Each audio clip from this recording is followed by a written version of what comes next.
हमारे साथ में आज एक खास मेहमान है सद्गुरु रितेश्वर जी महाराज, जिनसे हम राजनीति, धर्म सहित अन्य कई जो वर्तमान में चल रहे मुद्दे हैं उनसे बात करेंगे, उनसे चर्चा करेंगे। सर, सबसे पहले एबीपी आपका स्वागत है। राम मंदिर की प्राण प्रतिष्ठा का 22 तारीख को प्रोग्राम होने जा रहा है। राजनीतिक रूप से भी काफ़ी चर्चाएं चल रही है, कांग्रेस की तरफ से अभी तक निर्णय नहीं लिया गया है। तो क्या समझते हैं कि एक राजनीतिक एजेंडा होना चाहिए राम मंदिर, या फिर सर्वधर्म के लिए, सभी के लिए होना चाहिए? देखिए, जिनके लिए विकृत राजनीति ही प्रथम है, उनके लिए राजनीतिक एजेंडा है। राम भारत की आत्मा है, राम भारत की संस्कृति है, और राम शब्द से ही जीवन में आराम आता है। और राम और रामायण क्या सिखाता है? प्रातः काल उठ के रघुनाथा, मातु पिता गुरु नावहि माथा। तो किसी भी माता पिता के बच्चे प्रातः उठ करके उनको प्रणाम करेंगे, उनको प्रतिष्ठा देंगे और स्पिरिचुअल मास्टर को प्रणाम करेंगे, तो ये बुरी बात तो नहीं होगी, अच्छी संस्कृति की बात होगी।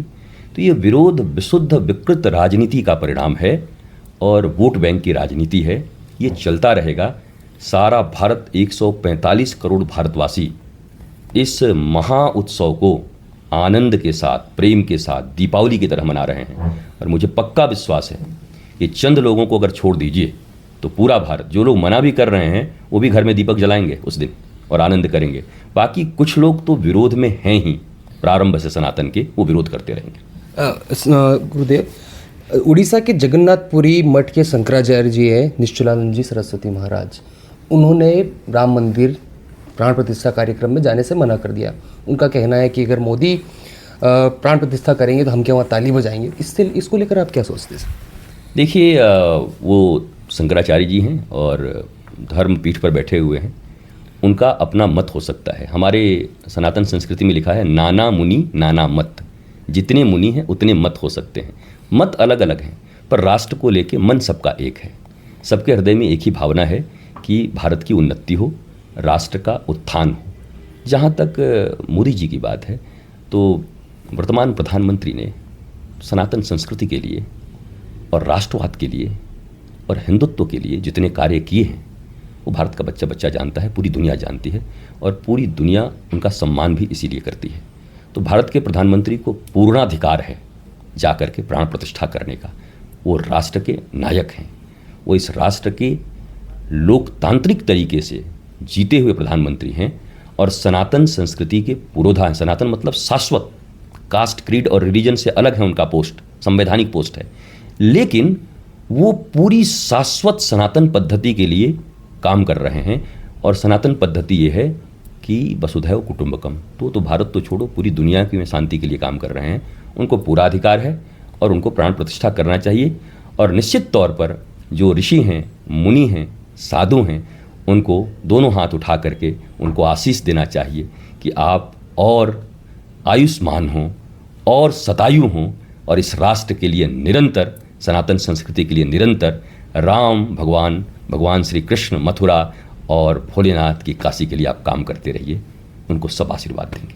अच्छा, एक ये बात है, ये भी कहा जा रहा है कि 2014 के बाद में, जैसे बीजेपी केंद्र में आई, उसके बाद से ज़्यादा हिंदुत्व की ओर अग्रसर हुए हैं। लेकिन इसके साथ साथ ही कई बातें भी नेगेटिव सामने आने लग गई है, हिंदुत्व के ऊपर प्रहार भी होने लगा है।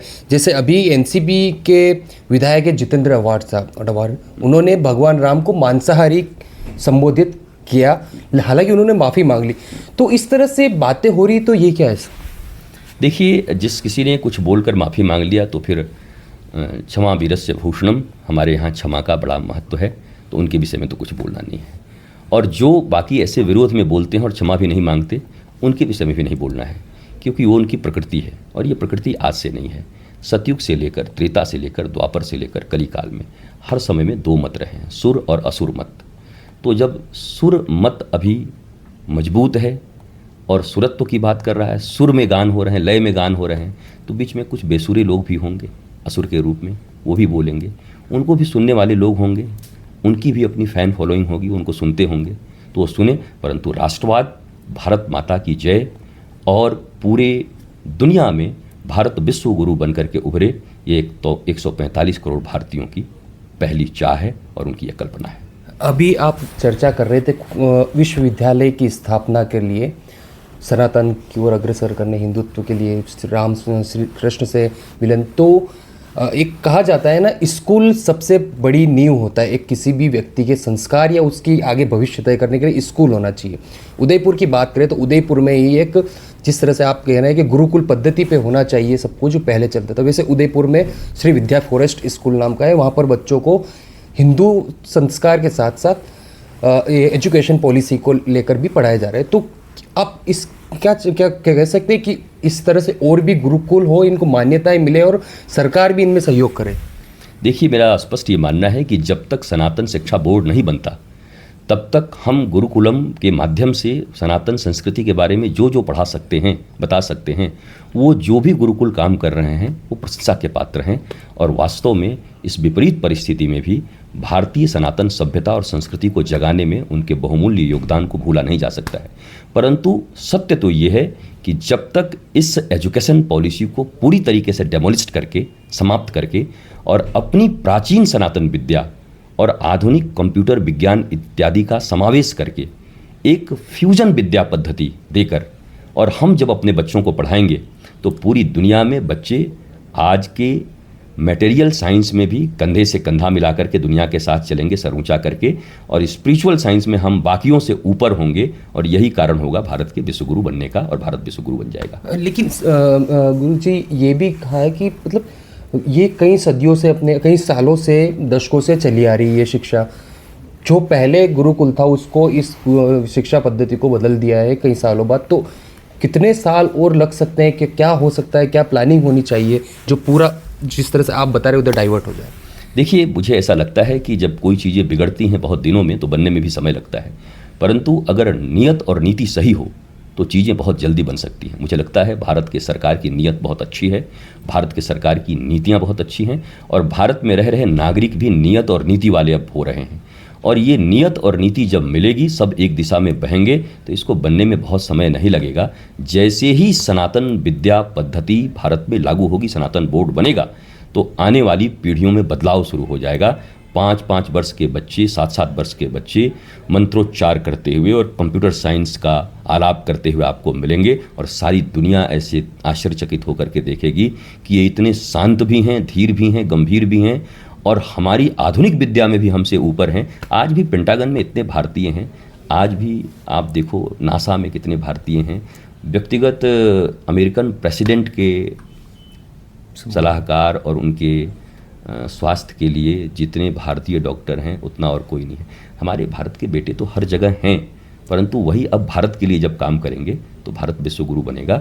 और इसके लिए कार्य प्रारंभ हो गया है। हमने जो सनातन विश्वविद्यालय बनाने की मुहिम छेड़ी है, यह भी अगले 2 महीने में इसका शिला पूजन हो जाएगा, और अगले 2 वर्षों में इसका प्रथम खंड बन के तैयार भी होगा। और ये विश्व को एक नया मॉडल देगा और रोल मॉडल के रूप में खड़ा होगा कि सनातन फ्यूजन विद्या पद्धति खड़ी हो रही है, और यह भारत को विश्वगुरु पद पर प्रतिष्ठित कर देगी। अंतिम सवाल, राम पूरे देश के हिंदुओं के लिए एक आस्था का प्रतीक है, सभी उसको और अग्रसर भी हो रहे 22 तारीख को दिवाली मनाने की। लेकिन राजनीतिक रूप से देखें तो कांग्रेस पार्टी की तरफ से निर्णय नहीं लिया जा सक रहा है कि उनको जाना चाहिए या नहीं। मतलब इसमें भी मत की ओर अग्रसर हो कि उनको जाना चाहिए या नहीं। तो इसको किस दृष्टि से देखते हैं? देखिए, मैं ऐसा समझता हूँ कि राम भारत की आत्मा है, और 492 साल के बाद ये शुभ अवसर आया है, प्राण प्रतिष्ठा हो रहा है, और भगवान राम सबके हैं, निमंत्रण ना निमंत्रण की भी ज़रूरत नहीं है। अपने परम पिता के घर में, माता पिता के घर में और गुरु के घर में निमंत्रण की भी ज़रूरत नहीं पड़ती। भगवान सबके लिए हैं। परंतु एक देश की अगर बड़ी पार्टी इस दुविधा में पड़ी है कि राम मंदिर के प्राण प्रतिष्ठा में जाना चाहिए कि नहीं जाना चाहिए, तो मुझे ज़रूर ये लगता है कि वैचारिक स्तर पर उन्हें बहुत उन्नत होने की ज़रूरत है। और वैचारिक स्तर पर जो न्यूनता आई है, ये स्वयं उनके लिए नहीं, राष्ट्र के लिए भी थोड़ा घातक साबित होगा, क्योंकि एक सबल विपक्ष का होना भी बड़ा अच्छा होता है, पर इस मानसिकता से तो विपक्ष नहीं बना जा सकता। मुझे ऐसा लगता है निर्णय लेना चाहिए। भगवान हमारे हैं, राम भारत की आत्मा है, और सनातन संस्कृति का ये देश है। खूब अच्छे से जाना चाहिए, दर्शन करना चाहिए। अब राम भी किसी पार्टी के हैं क्या? तो ये हमारे साथ में थे सद्गुरु रितेश्वर जी महाराज, जिन्होंने राजनीति से जुड़े, सनातन से जुड़े सही अन्य एजुकेशन पॉलिसी को लेकर कई बातों पर चर्चाएं की। एबीपी न्यूज़ से विपिन सोलंकी, उदयपुर।